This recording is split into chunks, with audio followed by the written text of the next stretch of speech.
Hello दोस्तों, नमस्कार। स्वागत है आपका हमारे यूट्यूब चैनल स्टडी विद अमन में। तो आज की हमारी साइंस की क्लास रहेगी चुंबक के ऊपर। चुंबक क्या होती है, चुंबक के क्या गुणधर्म होते हैं और वाम-हस्त नियम और फ्लेमिंग का दाएं हाथ का नियम, बाएं हाथ का नियम, ये आज हम सब पढ़ेंगे। तो पहले हम देखते हैं चुंबक क्या होती है। तो चुंबक आपने सभी ने देखी होगी अपने दैनिक जीवन में। चुंबक क्या काम आती है? चुंबक चुंबक वह होती है जो लोहे को या लोहे से निर्मित जो कण होते हैं उनको अपनी ओर आकर्षित करती है, वो होती है चुंबक। अब चुंबक कैसी होती है? चुंबक आपने देखी होगी, चुंबक ऐसी चुंबक आपने देखी होगी। ये चुंबक होती है, ये चुंबक होती है, मान लो। ठीक है, ये चुंबक होती है। तो एक साइड होता है नॉर्थ पोल, एक साइड होता है साउथ। एक साइड नॉर्थ पोल, एक साइड साउथ पोल। तो नॉर्थ पोल से चुंबक के तरंगे निकलती हैं और साउथ पोल की तरफ जाती है। ठीक है, नॉर्थ पोल से निकलती है और साउथ की तरफ जाती है। इनकी दिशा क्या होगी? नॉर्थ से साउथ की ओर होगी हमेशा, ध्यान रखना। और जितनी दूर में ये जो चुंबकीय तरंगे हैं, ये जो स्थान घेरती हैं उनको बोलते हैं हम चुंबकीय स्थान। सामान्य तौर पर भाषा में हम चुंबकीय स्थान बोलते हैं। ठीक है, जितनी दूर में ये स्थान घेरती हैं। अब इनके गुणधर्म भी है, फिर हम पढ़ेंगे इनके गुणधर्म। गुणधर्म क्या है? पहले चुंबक का गुणधर्म है।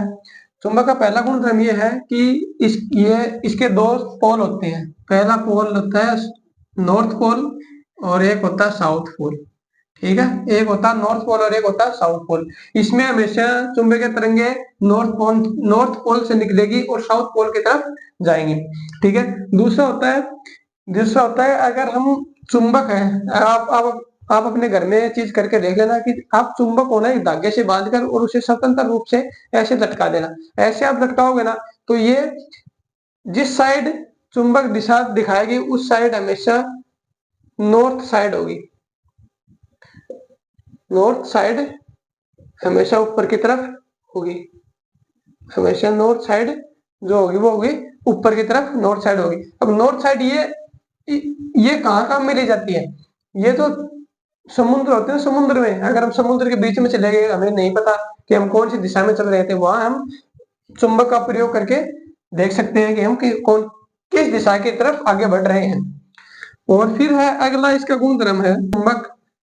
अगर दो चुंबक को हम पास में लेके आएंगे जिनका नॉर्थ और साउथ पोल है, अगर उन अपोजिट साइड को हम पास लेके आएंगे तो वो क्या होंगे?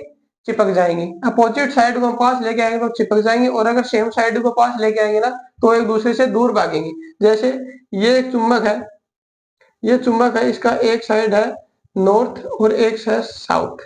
ठीक है, और हम अगर इस साइड चुंबक के एक अनोदर चुंबक लेके आते हैं और अगर इसका साउथ पोल इस साउथ पोल की तरफ है तो ये क्या होंगी? एक दूसरे से दूर भागेंगी। एक दूसरे से क्या होंगी? दूर भागेंगी, दूर भागेंगी। और अगर हम इस साइड अगर यहाँ से एक चुंबक और देते हैं, यहाँ है इसका साउथ पोल, यहाँ इसका नॉर्थ पोल, और अगर हम अनोदर चुंबक लेके आते हैं जिसका नॉर्थ पोल ये है और साउथ पोल ये, अगर सॉरी सेम तो ले लिया था, यहाँ अपोजिट करेंगे। अपोजिट अगर हम लेके आते हैं तो ये क्या होंगे? आपस में चिपकेंगे। ये आप अपने घर पे भी ट्राई करके देख सकते हैं। अगला है ये कि अगर जैसे कोई हमारे पास धातु है और धातु में अगर हम विद्युत धारा प्रोवाइड करेंगे ना, अगर जैसे हमारे पास ये धातु होगी, अगर हम इसमें विद्युत धारा प्रोवाइड करेंगे तो इसमें क्या होगा? चारों तरफ चुंबकीय तरंगे ना, सॉरी हाँ, जो चुंबकीय तरंगे तो आएंगे और इसके चारों ओर चुंबकीय क्षेत्र उत्पन्न होगा। क्या होगा? इसके चारों ओर चुंबकीय क्षेत्र उत्पन्न होगा, और हम इसमें जितनी अधिक धारा प्रवाहित करेंगे ना, चुंबकीय क्षेत्र उतना ही अधिक होगा। मतलब चुंबकीय धारा होती है, प्रवाहित धारा, होती है वो समानुपाती होती है चुंबकीय क्षेत्र। चुंबकत्व है।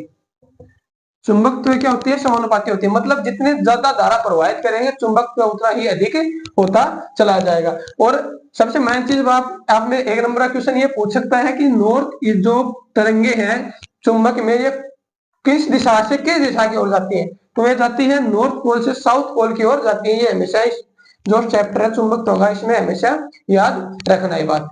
पढ़ते हैं परिनालिका। परिनालिका क्या होती है? परिनालिका होती है ऐसा उपकरण जिसमें विद्युत रोधी तांबे के तार होते हैं।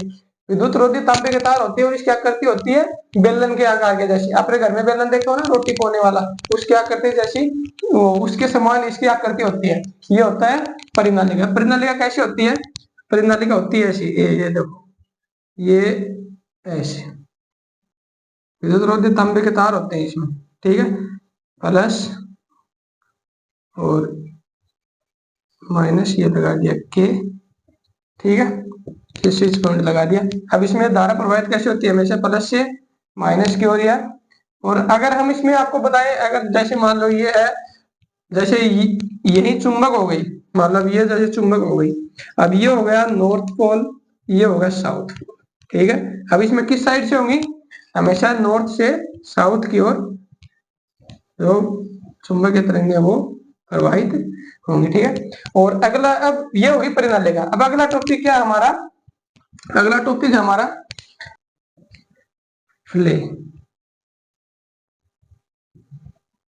फ्लेमिंग का वामस्त नियम।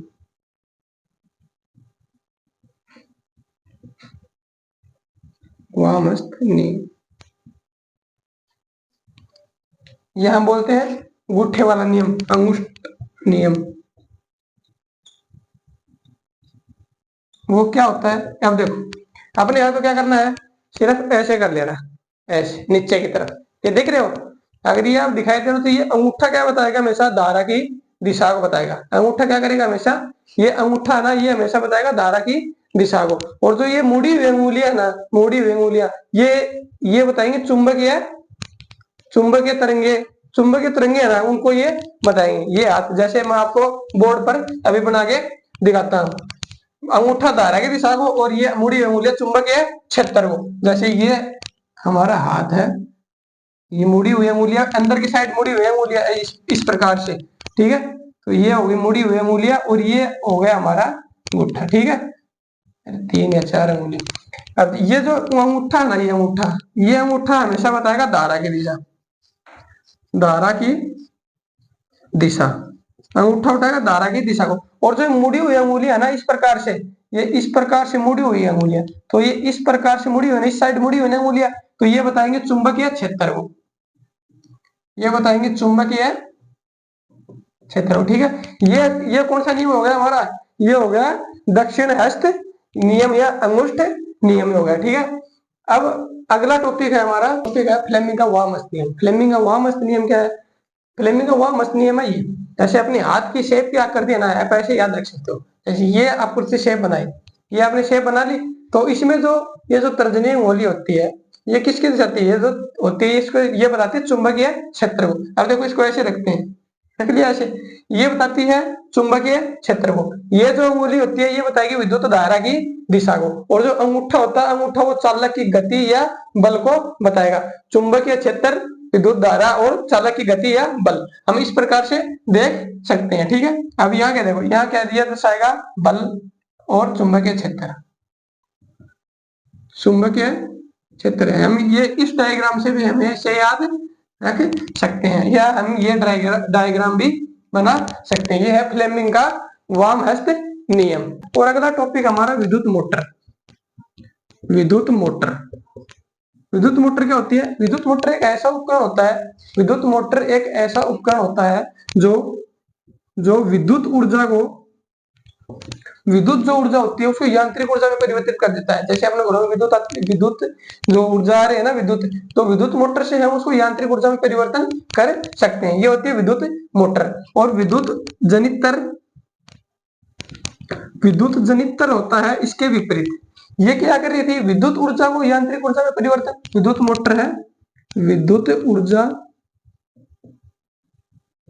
ऊर्जा का यांत्रिक ऊर्जा में परिवर्तन, यांत्रिक ऊर्जा में, ठीक है। और विद्युत जनित्र क्या करता है? विद्युत जनित्र करता है यांत्रिक ऊर्जा जो होती है, यांत्रिक ऊर्जा को कन्वर्ट करता है किसमें? विद्युत ऊर्जा में,